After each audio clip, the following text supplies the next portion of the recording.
Certains matins, quand elle se réveille auprès de moi, je vois dans ses yeux qu'elle ne me reconnaît pas.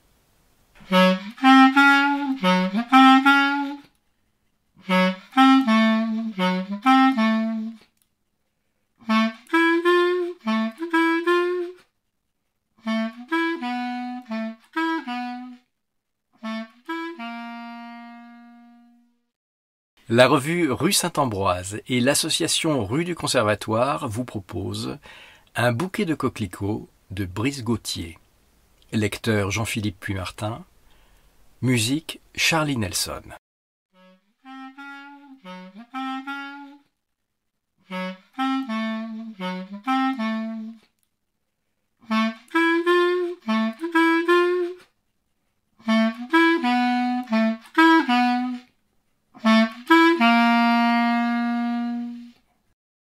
Aujourd'hui, j'ai perdu ma femme. C'est loin d'être la première fois et je fatigue un peu. Nous nous étions levés en même temps, sur le coup de 7h30, avions pris le petit déjeuner ensemble, puis j'étais allé prendre ma douche dans la plus parfaite insouciance, tandis que Rose déclarait qu'elle allait traînasser un peu au lit et finir son livre. Ma femme semblait de très bonne humeur. Elle souriait un peu aux anges, mais pas plus que d'habitude. Et je dois dire que ce sourire, je l'aime particulièrement. Aussi n'ai-je pas vu le coup venir. Quand je suis sorti de la salle de bain, propre et rasé, j'ai tout de suite remarqué que le silence était hautement anormal. Avec le temps, j'ai appris à me servir du silence comme de la plus efficace des alarmes. Trop dense, il se mue en une sirène hurlante qui me poussa ce matin-là à me hâter vers la chambre de ma femme pour constater qu'elle ne s'y trouvait pas. Encore, pensai-je, dépité. La dernière fois, elle avait pris la voiture pour retourner au lycée où, jusqu'à il y a 4 ans, elle était encore professeure de français. Elle avait déboulé dans la salle des professeurs dans laquelle des anciens collègues médusés lui avaient diplomatiquement fait comprendre qu'elle n'avait rien à y faire, mais elle ne s'était pas laissée convaincre et avait foncé en direction de son ancienne classe habituelle, vide, où elle avait attendu une demi-heure des élèves qui ne viendraient jamais. Je la récupérai effondrée sur sa chaise, en larmes, se désolant de ce qu'une classe entière eût osé sécher son cours. Puis je la réconfortai de mon mieux, en lui jurant qu'il ne s'agissait que d'une simple erreur d'emploi du temps.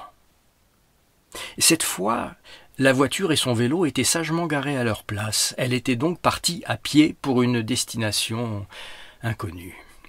Rose n'a pas toute sa tête, certes, mais elle n'est pas idiote, ni dénuée de logique. Si elle a ressenti le besoin impérieux de quitter la maison, c'est pour une raison précise. Je dressai mentalement l'inventaire des destinations possibles, la mairie, où elle fut conseillère municipale pendant 12 ans, la boulangerie, l'épicerie, ou la maison d'une de ses copines, innombrables, même dans ce petit village de 1000 habitants à tout casser. Car Rose, depuis qu'elle ne travaille plus, passe son temps à se faire des copines. C'était le cas avant son accident, mais la différence est qu'aujourd'hui, elle a simplement beaucoup plus de temps et immensément moins de mémoire. Je l'ai toujours connue d'humeur joyeuse, prompte à aller à la rencontre de l'inconnu, bavarde, prévenante et rigolant de tout avec tout le monde. D'ailleurs, c'est à la fin d'un long fou rire, dont l'objet m'échappe totalement aujourd'hui, qu'un jour funeste, son visage s'est figé, son sourire s'est changé en grimace, et qu'elle a eu juste le temps de me demander d'appeler un médecin, avant de plonger dans une inconscience d'où elle n'est jamais totalement revenue. Depuis, Rose se balade dans le village et parle à tout le monde, incapable de faire le tri entre une vieille connaissance et un parfait inconnu. Pour les derniers, elle passe pour une folle, mais elle préfère tailler une bavette à un touriste plutôt que prendre le risque d'ignorer une amie de toujours qu'elle ne reconnaîtrait pas. Elle attend des heures à un arrêt de bus qui a été déplacé depuis des années, oubliant depuis quand elle attend, au fur et à mesure que les minutes passent. Aux élections municipales, elle vote pour des gens qui sont morts depuis longtemps et crie à l'imposture quand le maire vient faire un discours sur la petite place où le village se rassemble à la faveur d'un vide-grenier ou d'une kermesse. Personne ne lui en veut car, à force, tout le monde connaît Rose, qui ne connaît plus personne. Toutes les fois que je la ramène à la maison, à la fin d'une de ses fugues, elle jette sans un mot un long coup d'œil circulaire dans la grande pièce de l'entrée qui fait office de salon et de salle à manger, puis tourne vers moi un regard dans lequel je lis sa détresse de ne pas reconnaître cet endroit où elle est censée vivre, tout en étant parfaitement consciente que ce n'est pas normal. Rose sait très bien que son cerveau est devenu une pauvre petite chose poreuse et peu fiable, qui laisse échapper ses souvenirs comme le seau percé d'un enfant qui s'acharne à l'utiliser pour transvaser de l'eau de mer dans les douves de son château de sable. Les souvenirs de Rose sont comme cette eau qui a le choix entre s'échapper par les trous du seau ou finir engloutie par le sable. Certains matins, quand elle se réveille auprès de moi, je vois dans ses yeux qu'elle ne me reconnaît pas. C'est un vacillement infime, une hésitation du regard qui se détourne involontairement, et je sais que sa mémoire est repartie pendant la nuit de l'autre côté de sa conscience, et qu'elle en est revenue vierge.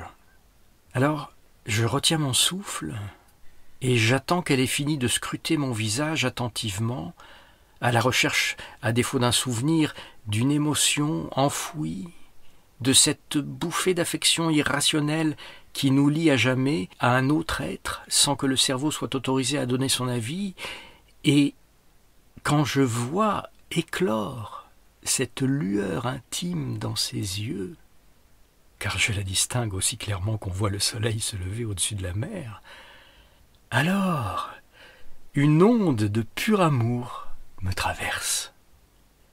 Dès lors, je sais pourquoi j'endure tout cela depuis si longtemps. Pour le sourire de Rose, qui ne me connaît plus et qui, au réveil, se réjouit de ma présence.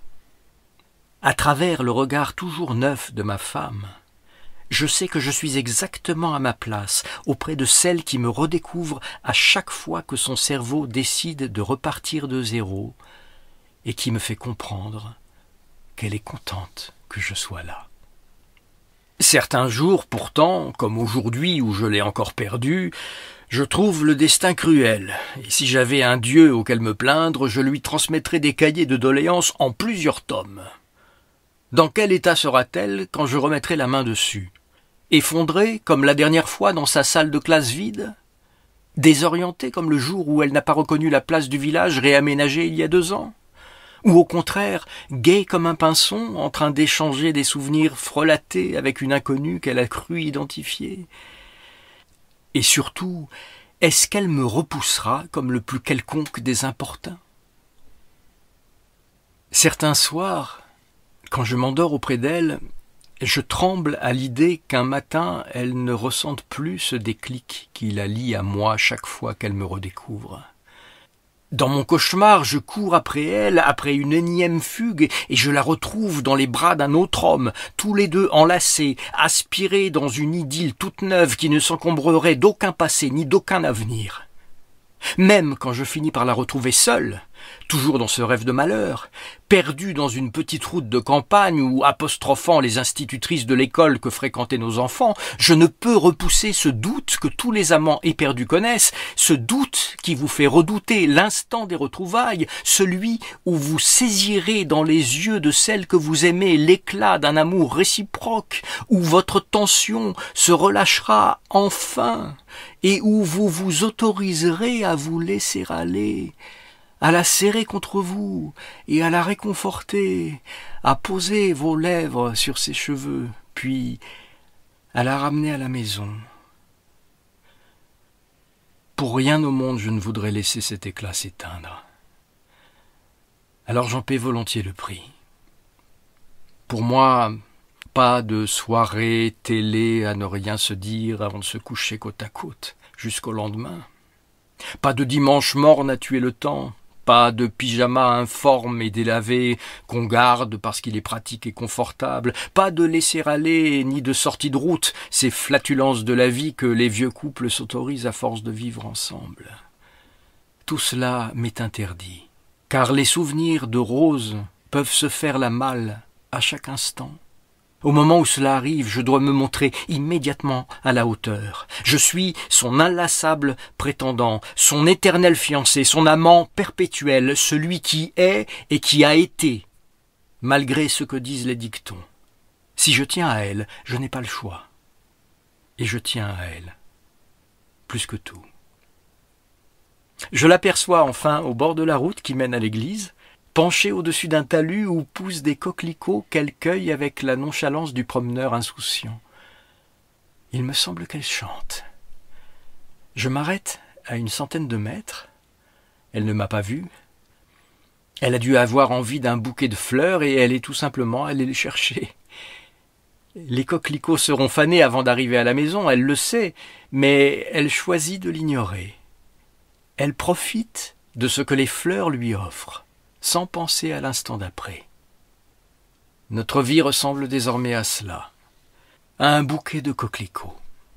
Je la regarde, et je profite à mon tour de cet instant suspendu, de ce moment magique qui sera bientôt fané et qu'il faudra inlassablement faire refleurir.